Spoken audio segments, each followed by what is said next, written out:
Hello everyone, I'm your boy Ben Boy, and welcome back to another Modern Warfare video. Now in today's video, it's just gonna be a short one hopefully. We're just gonna take a quick look at the new loadout system in Modern Warfare. So they've gotten rid of Create a Class. Create a Class is no longer a thing.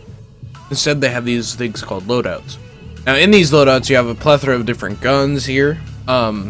So first and foremost we'll start with the assault rifles. So with the assault rifles, we have the M4 here. Now this is my M4A1, but the M4A1 is pretty much like the go-to gun in the beta at this point. This is the Ultimo boy. This is the guy that everyone is using basically because so far he's performing the best out of all of them, if I do say so myself. In terms of secondaries, go with the 50 GS. There is really no point to go with anything other than the Deagle. Because the other pistol, the M19, is pretty shitty. Not gonna lie, it's really shit. Not that great of a weapon. You want to go with the 50 GS. Also, each gun has a gunsmith mode. Here you can change stuff like your muzzle here, the barrel. You can change the optic here. They do have the ×4 hybrid. That is back, which is quite interesting. They have different stocks, different grips, the whole 9 yards. Extended mags, different rear grips, perks. The perks actually, just like MW3, are attached to the weapon, rather than being attached in your actual perks, which I find interesting. So here's the perks. For perk 1, the blue perk, you got double time, double the duration of tactical sprint, which is, tactical sprint is a feature where if you double tap the sprint key or button or whatever, your character goes from like dual handing, just sprinting, to holding the weapon up in the air, like running as fast as it can. Got Overkill Classic, Scavenger Classic, EOD, take reduced damage from, this is basically Flak Jacket. Cold-Blooded, undetectable by AI targeting system and thermal optics, immune to snapshot grenades. I don't know what a snapshot grenade. Quick fix, killing players, capturing objectives, and holding objectives will increase your health regeneration rate. That I can see being pretty overpowered. Red perks, or perk 2, we got restock, recharge equipment over 30 seconds. Hardline, classic.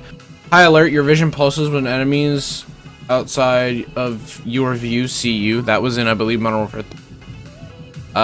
Ghost, classic.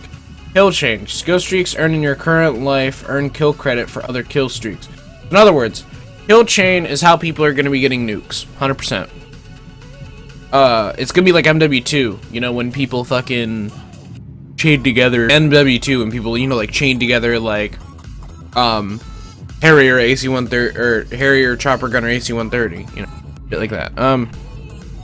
So for yellow perk, a third perk, we have tune up, increase the rate of your charge rate of your field op raids by 50%. We'll get to them in a minute.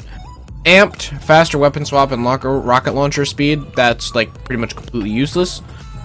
Shrapnel, spawn with an extra piece of lethal equipment. Battle hardened, reduce strength of enemy flash, stun, and EMP effects. Spotter, see enemy equipment, field upgrades, and kill streaks through walls. Mark them for your team by looking at them while aiming down sights. And then tracker, trackers from Black Ops. For lethal, we got classic frag, classic claymore, classic semtex, classic C4, proximity mine, basically a bouncing Betty. Throwing knife, thermite, and Molotov cocktail. Just in case you're wondering, thermite is kind of more for just like damage. It doesn't actually kill so much as just do a lot of damage. And Molotov actually. Tactical. We got flash grenade, classic stun, classic smoke, classic. We got stim. Stim is what I personally use. Because the health regeneration in this game is fucking slow as shit. It is so slow. The time to kill is so fast and the health regen is so slow. Like, if you get into an engagement and you're lighting up a dude and you know for a fact he knows for a fact that he has done more damage to you than you did to him, he will push you. Or at least he should push you, because everybody knows that health regen literally takes like 10 actual real-time seconds to regenerate. It's ridiculous. By the way, I'm max rank already. Snapshot grenade provides a momentary glimpse of enemies within the blast radius. Gas grenade, I think we've had that with the Nova canisters. Heartbeat sensor, it is now a tactical piece of equipment rather than a weapon attachment. They do have the baby monitor. And decoy grenade. That was in, I believe, the original black. So yeah, that's all the like the equipment here. But let's get on to the actual weapons. So here we have the M4A1, like I've shown off. We'll move on. We have assault rifle Delta, or no, I'm sorry, hold on. Yeah, no, we have assault rifle Delta. Good old AK. A classic weapon by all standards. We all know what an AK is. I'd like to point out that it is a classic AK and not like a Modern Warfare 2 or Modern Warfare 3 AK. It is a classic AK-47. It's not like an AN or an AKM. Actually, I think it is an AKM, but you know, whatever. We have the M13. This dude's a huge, like, beast of a weapon. It actually has the original M4A1 sights from MW2, which I think was really cool. Alright, so anyway, moving on. We have the FR58. Now, I do not have this unlocked, but you unlock at level 21, so... You know, I think the beta only goes up to level 20, though. I could be wrong. It could go to, like, 25. I'm pretty sure it goes up to level 20. But it's on a, pre-made class. It's basically a FAMAS. Then it looks like we have the Odin, which looks like a G11. Like a modern G11. Not sure if it's burst fire or full auto. Kilo 141. I'm assuming that's like the new ACR. Got the classic FAL coming back. And the FN Scar 17S. Again, another classic Scar. SMGs, we got the AUG. P90. Actually, we got MP5, MP7, and the MP7 I actually have on a class, so I can show it off in the gunsmith mode. Here we go. Here's the MP7. Quite a lovely weapon. We all know what the MP7 is. Something that I really like about the weapon detail is that if you look here, right about here where my mouse is, there's a, it actually shows like the caliber engraving into the slide on the inside of the weapon. Really cool. We have the MP7, we have the AUG, we have the P90, we have the submachine gun Echo PP19 Bison. I got my Bison back, which the Bison was super good in Ghosts, at least in my opinion. Super cheesy. Then we got the Uzi. This is it's not like a mini Uzi. This is a legitimate two-handed Uzi that I believe your character wields with two hands. So hopefully it'll be a lot better than the Uzi from COD 4 and Modern Warfare 2. Next we got shotguns. Haven't used them. Don't plan on using them. This looks to be like an 870. Model 8680. Okay, it probably is. 275. This is an Olympia. Basically an Olympia. Looks like we have a KSG type weapon here. If this isn't the KSG, it's very similar to the KSG. Does it have two barrels? It has two barrels, two triggers. That's ridiculous. Okay. Cool. So it's basically a multi-action from Killing Floor.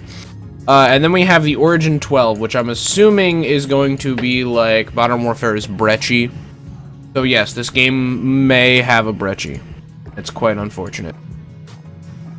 I keep backing out of both menus. Next we have the M91.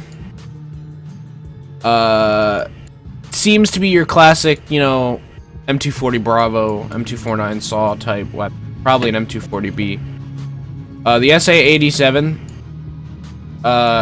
your classic L-86, you know, weapon from Modern Warfare 2, except it doesn't have a drum mag. Actually, it might have a drum mag. Who knows? It might actually end up getting a drum mag later down the line. PKM, classic Peshmerga. And then we have the MG34. Now, there's actually a couple of World War II weapons in this game. There's this one, and then there's also another one that I'll be showcasing here in a minute. And the excuse for having these World War II weapons in is when you have, you know, like, third world country fighters, sometimes they'll have old World War II weapons. So here we have the Star Wars sniper rifle, otherwise known as the MG34. On the marksman rifles, we have the EBR-14, basically the M21. Again, classic coming back. The Mark II carbine. This is a obviously cowboy repeater. So if you're looking to, if you wanted to get both Red Dead Redemption and Modern Warfare, but could only get Modern Warfare, here's how you play Red Dead Redemption and Modern Warfare. And then you have the Kar 98K. Here's the other marksman rifle from World War II. Again, you know, rebel fighters out in you know, third world countries, they probably have access to this sort of thing because they were mass produced back in World War II. It could be either their old, you know, could be, you know, it could just be left from the campaign. You know, you never know. They could stumble across a bunker that's filled with munitions, you know, from back then. Good. Now we have some guns. Old guns, but they're guns. The AX-50, basically the intervention. Basically the updated intervention. Looks like a 50-round intervention. Kind of like a mix between the intervention and the MSR. We have the Dragunov here. Classic weapon. And we have the HDR, which this seems more like a MSR, actually. The other one I'd say is more close to the intervention. This one's probably more close. So we have quite the assortment of weapons in this game to choose from, and this is only the beta. It could get a lot better later on. You know, full release of the game could have a lot of weapons that aren't in the beta, or could actually subtract some weapons. Who knows? I haven't seen Call of Duty subtract a weapon from a beta yet, but you never know. They've subtracted names before. There have been times where the names of weapons have changed, like the KN-44 from Black Ops 3. That was named something completely different in the beta. But yeah. Anyways, guys, hope you enjoyed that video. A little look at the loadout system in Modern Warfare. Thank you all so much for watching, and as always, I'll see you all in the next activity. Bye-bye.